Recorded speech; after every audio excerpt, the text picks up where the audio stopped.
কফরি হদুর আনতে জিতা জিতা মশলা লাগে অকল তাক লইলেই মু একখানো মরসর গুড়া দিমু চূড়া তুলি 3 চিপ হলদির গুড়া 1 চিপ হইলে হইব ডুলা বাখরের গুড়াও দিমু 1 চিপ জিরার গুড়া দিমু আবার আধা চিপ পাঁচ ফুরন দিলাম এমনি 1 টিক্কা দিলাই মু 1 টেফরা পানি বিসমিল্লাহির রহমানির রহিম লোয়ারিটা বয়াই দিলাম উন্দালো সোয়াবিন তেল আরবার দেওয়া লাগবো থুরা বেশাইয়া তেলের মাঝে দিলাইলাম 1 কাউলা ফাটাত পিসা পিয়াই সারও ন দিলাম বেশ করি নুনও দিলাইলাম আন্দাজ মতো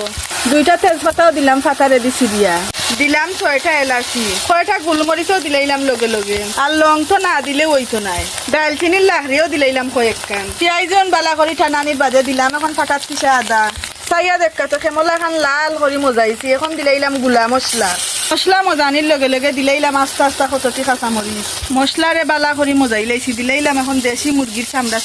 চামড়া চুমড়ি আর মশলা বালা করি মজাই লাইছি দিলাইলাম এখন খদু এখন ওরা একটা দিক গুড়িয়া দিয়ে সিজাই মু কিছু সময় কত সময় জাল দিলাম দেখি ওরা উদলাইয়া হিচ্ছে নি খদু দেখলাম বালা করিও সিজি গেছে খদু সিজি গেছে বালা করি এখন দিলাই মু তুরা করি শুরু